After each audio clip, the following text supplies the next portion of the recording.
Good morning, students. We are studying about flame,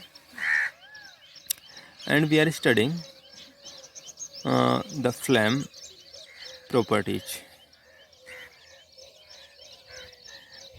The fuel burns.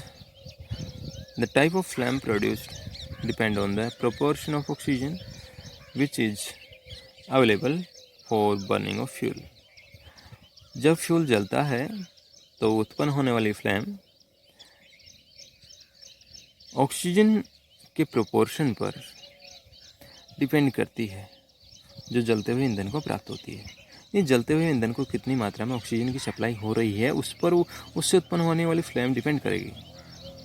जैसे you can see here, when oxygen supply of और air supply is insufficient then fuel burns incompletely producing mainly a yellow flame.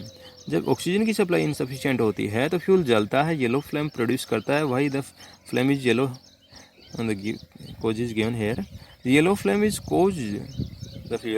caused by glow of a hot unburnt carbon particle produced due to incomplete combustion of fuel.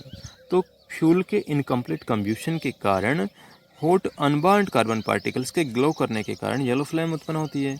यानी गर्म और बिना जले carbon particles चमकने लगते हैं, इस कारण से येलो फ्लेम का फॉर्मेशन होता है। This yellow flame produce light, इस येलो फ्लेम से लाइट का प्रोडक्शन होता है, प्रकाश उत्पन्न होता है। So it is said to be luminous flame और लाइट गिविंग फ्लेम। तो इसे लुमिनियस फ्लेम यानी प्रकाश उत्पन्न करने वाली फ्लेम कहते हैं। When wax Burns in the form of candle, जब हम मोमबत्ती वाले मोम को जलाते हैं, it Burns with yellow luminous flame, तो येलो लुमिनियस फ्लेम के द्वारा जलता है। दस the colour of candle flame is mainly yellow, क्योंकि वहाँ इनकम्प्लीट कम्ब्यूशन हो रहा है इसलिए उस फ्लेम का कलर येलो है mainly. When kerosene is unburned in lamp it also burn with yellow luminous flame. जब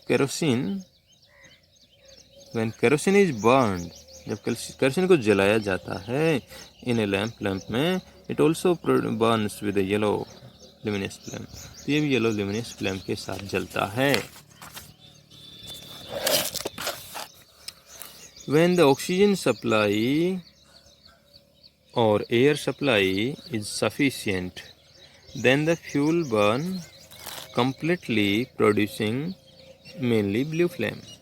जब एयर सप्लाई पर्याप्त है तो फ्यूल जलेगा और जल करके ब्लू फ्लेम प्रोड्यूस करेगा, as like the LPG flame. This blue flame does not produce much light, ये ब्लू फ्लेम ज़्यादा प्रकाश उत्पन्न नहीं करती है। So it is said to be non luminous flame, तो इसे हम नॉन लुमिनियस फ्लेम कहते हैं, नॉट लाइट गिविंग फ्लेम, यानी इससे प्रकाश नहीं होता। एलपीजी का जो बर्नर है, इससे जो फ्लेम उत्पन्न हो रही है वो लाइट प्रोड्यूस नहीं करती है, जबकि जो कैंडल की बर्निंग में जो येलो फ्लेम उत्पन्न होती है वो लाइट उत्पन्न करती है। तो कैंडल फ्लेम को हम लुमिनियस फ्लेम कहते हैं, एलपीजी फ्लेम को हम नॉन लुमिनियस फ्लेम कहते हैं। इन एलपीजी स्टोव और kitchen stove the LPG burns with blue flame. Kitchen stove और एलपीजी स्टोव यानी हमारी रसोई में जो स्टोव हम काम में लेते हैं, और तो सभी आजकल एलपीजी स्टोव ही काम में लिया जाता है। तो एलपीजी स्टोव क्या है, एलपीजी स्टोव में क्या होता है, the LPG burns with blue flame, LPG blue flame के साथ जलती है, which is non luminous flame, जो नॉन लुमिनियस फ्लेम है जो प्रकाश उत्पन्न नहीं करती है। Blue flame is produced when the complete combustion of fuel take place. तो ब्लू फ्लेम कब बनती है, जब फ्यूल कंप्लीटली जल जाता है, यानी उसका कंप्लीट कम्ब्यूशन होता है। Thus complete combustion of LPG takes place in kitchen gas stove। इस प्रकार से LPG का complete combustion kitchen gas stove में होता है। The design of a burner of kitchen gas stove is such that it provides sufficient air for complete combustion of LPG। तो kitchen जो LPG stove है किचन में, उसका design इस प्रकार का है कि एलपीजी को सफिशिएंट अमाउंट में एयर मिलती रहती है और उसका कंप्लीट कम्ब्यूशन होता रहता है। स्ट्रक्चर ऑफ फ्लेम, फ्लेम की स्ट्रक्चर देखिए, इसके डिफरेंट पार्ट्स के नाम आपको जानने हैं। इसके इनके डिफरेंट टेम्परेचर होते हैं, तो इसके बारे में हम यहाँ पढ़ रहे हैं। A flame consist of 3 zones और 3 पार्ट्स। अब आप देखिए, ये इनर पार्ट है, इनर मोस्ट पार्ट है, it is the middle part and it is the outer most part. तो सबसे भीतर वाला, ये मध्यम और ये सबसे बाहर वाला, 3 पार्ट हो गए फ्लेम में। These are inner most zone, middle zone and outer zone. The 3 zones of a flame have different colours and different temperature. तीनों का कलर भी डिफरेंट है और तीनों का टेम्परेचर भी डिफरेंट है। You can see in the figure also. We will now describe the 3 zones of flame in detail. अब तीनों ही प्रकार के जोन्स का, तीनों ही प्रकार के फ्लेम जोन, जो फ्लेम जोन्स हैं, यानी जो फ्लेम की जो क्षेत्र हैं, उनका यहाँ डिटेल से स्टडी करेंगे by taking the example of candle flame. हम कैंडल फ्लेम के एग्जांपल से इसका स्टडी करते हैं। The inner most zone of flame is dark और ब्लैक। जो इनर मोस्ट पार्ट है, you can see in the figure, it is dark और ब्लैक।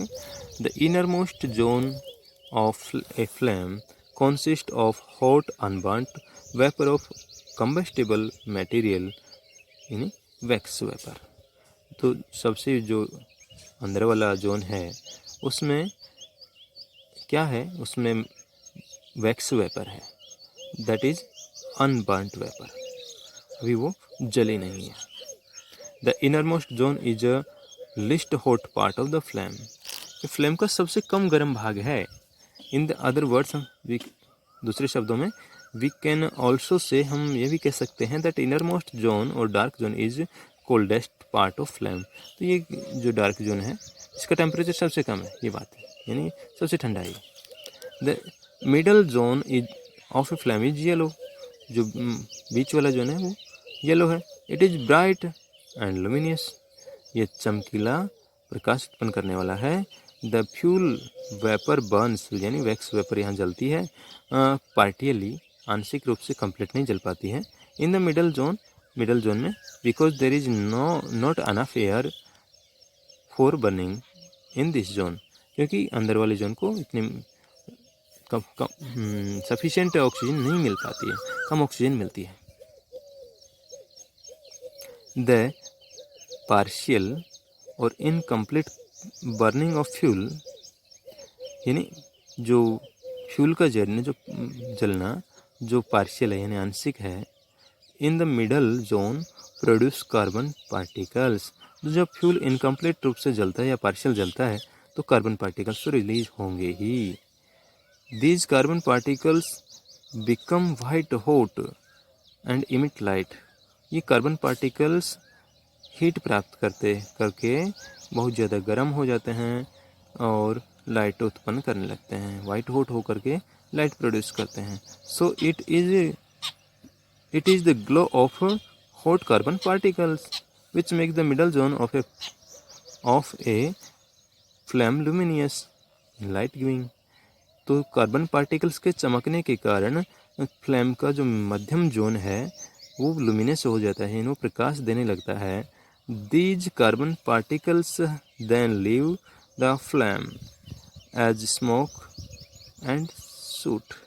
ये कार्बन पार्टिकल जिनका कम्ब्यूशन कंप्लीट नहीं हुआ है, जो चमक करके प्रकाश उत्पन्न कर रहे हैं, वो then leave the flame as smoke and soot। ये फ्लेम में से बाहर चले जाते हैं धुएं के रूप में। The middle zone और luminous zone of a flame produce a moderate temperature, यानी जो मिडल जोन है उसका टेम्परेचर मध्यम होता है। This zone is major part of candle flame. तो कैंडल फ्लेम का ये सबसे बड़ा भाग है। The outer zone is a outer zone of a flame is blue. तो आउटर जोन का colour, as you can see in the figure, it is blue. It is non luminous zone. ये चमकीला पार्ट नहीं होता। जैसे stove का flame आपने देखा, वो प्रकाश ज़्यादा उत्पन्न नहीं करता। इसी प्रकार से आउटर मोस्ट जोन होता है, वो ब्लू होता है, वो ज़्यादा लाइट प्रोड्यूस नहीं करता है। Which does not produce much light, जो ज़्यादा प्रकाश उत्पन्न नहीं करता है। In outer zone of the flame का आउटर जोन में complete combustion of fuel take place, fuel का कंप्लीट कम्ब्यूशन होता है क्योंकि ये एयर के कांटेक्ट में है, आउटरमोस्ट पार्ट के चारों एयर है, तो उसको एनफ अमाउंट में ऑक्सीजन सप्लाई होती रहती है। तो यहाँ फ्यूल का कंप्लीट कम्ब्यूशन होता है because there is plenty of air around it, क्योंकि इसके चारों में बहुत ज़्यादा मात्रा में एयर है। आउटरमोस्ट जोन और non luminous zone has highest temperature in the flame. इस जोन का टेम्परेचर सर्वाधिक है। द आउटरमोस्ट जोन और non luminous zone is the hottest part of the flame. The outermost zone of a flame is quite thin as compared to the middle zone. तो इसका जो area है वो कम होता है, जो मिडल एरिया है, जो हम कह सकते हैं जो मिडल जोन है फ्लेम का, उसका एरिया ज़्यादा है, यह उसकी तुलना में थिन है, कम है इसका size. You can see here in the figure also. ये जो एरिया है ये कम है, ये एरिया ज़्यादा है, ये कहना चाहते हैं। Okay, it is enough for today, you can learn it.